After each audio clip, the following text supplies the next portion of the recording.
Hello everybody, it's Derek Freeze, and we're going to try to film this without having a freak show. But this is a 2003 Lakewood HV21-T. I got this from David. We're also joined today by Technological Heritage on YouTube. Hey there. Who has the right to remain silent or something. But I got this back in April from David, and pretty much since the day I got it out of the box that he sent it to me, and this fan has had almost daily service. Most of it was being used out here in the garage. I used it in the basement a few times, but this is a powerhouse. This is, well, until it failed, this was my most powerful fan. I think this is actually stronger than my 40-inch, 42-inch or whatever Max Air drum fan, belt drive drum fan. It's pretty close though. But this is a much smaller, more portable size, so if the basement needs to be ventilated or something, this fan can be brought in. A big 40-inch drum fan won't be able to be as easily portable. Same with like a barrel fan, or that just weighs a ton. So, story was, after we had the really nasty flooding, this fan was taken over to one of my aunt's houses, and she has a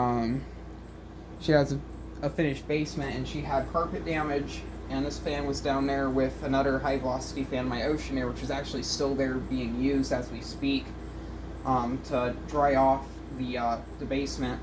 And from what she told me, it still smells like mold. I have some other fans over there. I don't know which ones I'm letting her lend. I think the Robeson box fan, which you haven't seen, and a Holmes box fan with like a swivel weather wheel type grill, which I don't think I've also featured on this channel.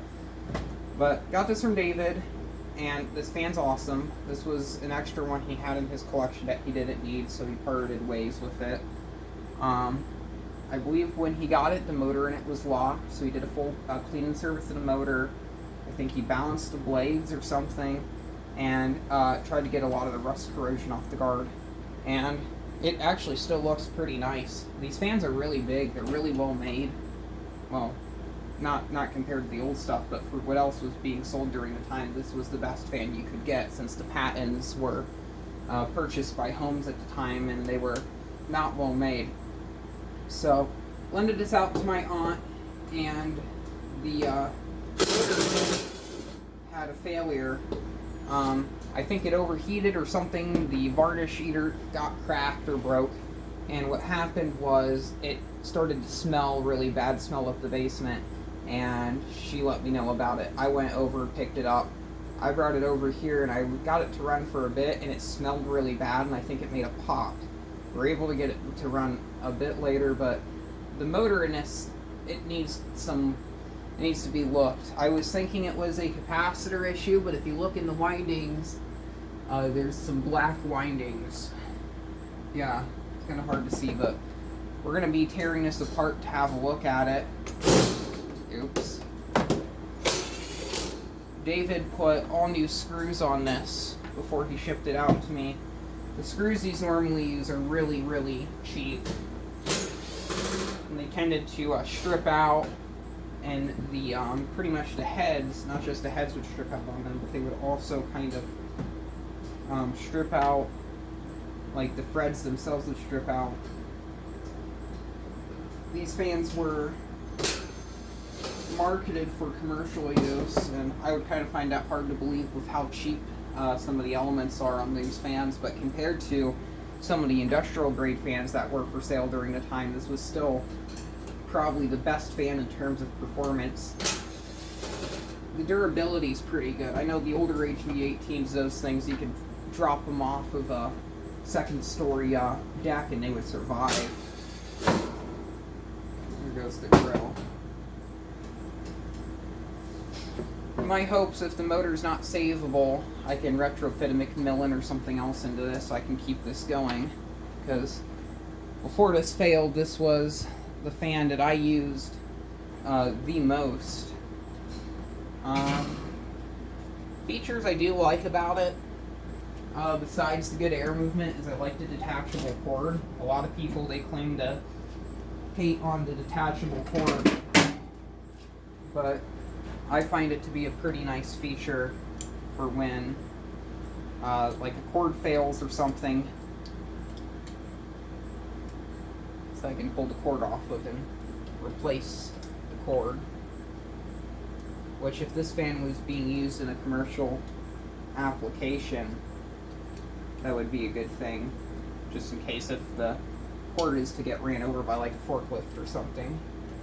So instead of having to discard the whole fan, I've not had the blade off of this thing in a while.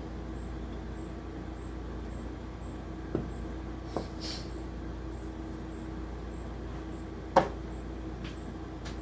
guess we'll just pull the motor out. Since this is all just a module, got, I think, 4 screws. So hopefully this is like a standard size for a motor, so I can fit like a Macmillan on here or something. I have to make probably a custom control box. I'll probably get a control box or something off of like a modern high velocity fan that dies.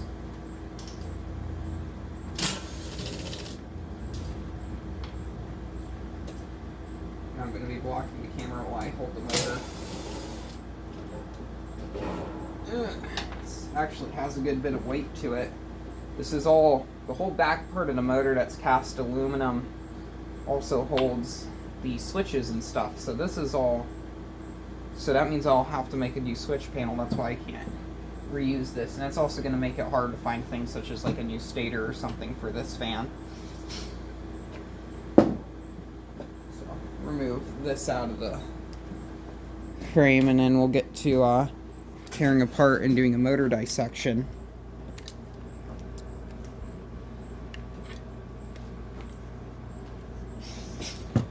Looks like these are all just threaded in. I'll show first the one part that looks really charred. You can see the windings here along the top are very dark in color. Yeah, you can also see in there some of the, usually that'll be fish paper, but they use plastic and it's all molten. So, yeah, it is. I think some of the windings shorted. This is the part that looks really bad. The capacitor is fine, surprisingly. This one still has its original capacitor. The capacitor is what normally fails on these. I believe it's a 4.5 microfarad. We'll discover it later in the video. So,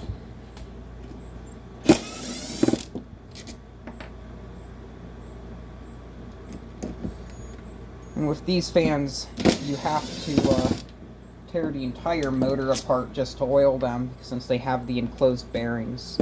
It does have the larger hub on this, so like a normal traditional Macmillan would totally work on this just fine. But you can still buy Macmillan motors today. They're kind of pricey though. I think they're around 40 bucks or something, which is kind of outrageous for a free speed shaded pull motor.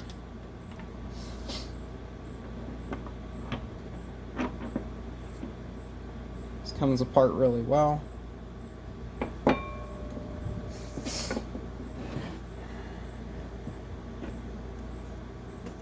Oh man. Oh yeah, you can really see the... That's cooked.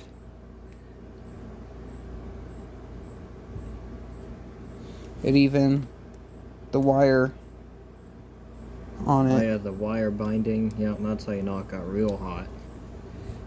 This motor's done. That's sad. Here's the thermostat, I guess. It's a traditional Lakewood knob. That really sucks. This fan still has good bearings. The bearings are a common failure on these too. So the motors on these, they run ridiculously hot, way hotter than a lot of other fans would run. That's what leads me to believe what caused the failure. Probably. Oh, I think I bashed in these here a bit. Probably just the buildup of heat over time probably just did in the insulation. That's what I would think. Might have to come out the back of the windings. Yeah. Back of the stator. Well, I think I accidentally bent the one half a little bit when I was pulling the switch off.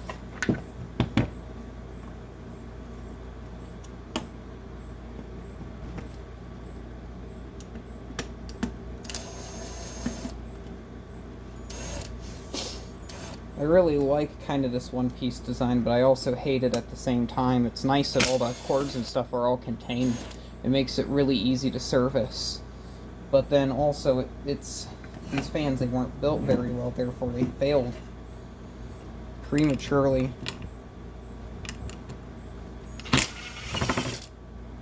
Something I might try to do is save the plug-in cord for the next motor I put in this fan.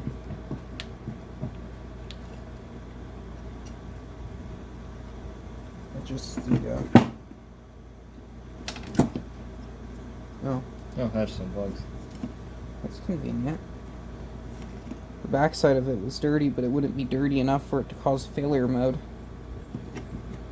Yeah, so that's the failed. Looks like that's the failed turn there.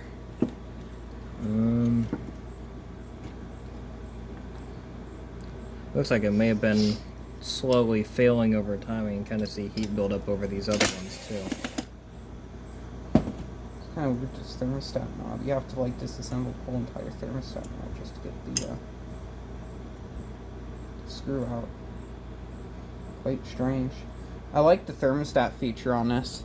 I never really understood the thermostat feature for a portable fan like this until I got this one. It was actually really nice to have that when I would use it in here in the garage. It would turn on and off pretty much depending on the temperature, and it was really nice to help aid the air conditioning.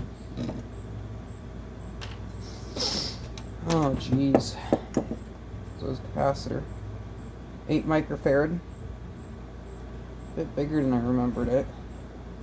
I guess since this fan is technically done skiing, the motor won't be able to be saved. I can start cutting all this shit off of here. That's awfully sad.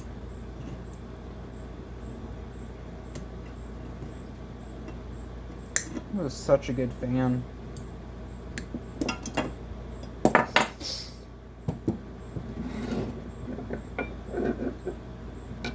Nice chunky rotor.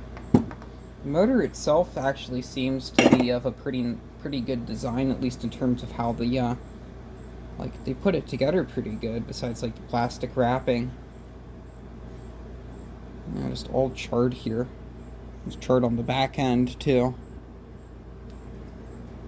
That's where the thermal fuse would be, which is probably still good, I'm gonna guess. So I have a good thermal fuse out of this. I guess I could use that on that Duracraft stand fan. Oh, yeah. Which I guess that's one good thing it comes out of it. Well, if I do ever find another motor, or I can make another motor work, I will be doing a second part to this video, trying to get a different motor installed into this fan and see if I can get this to run again like how it's supposed to. Kind of a sad video, and my apologies for that. But thank you very much for watching, and keep the breeze, and remember, clean your fans.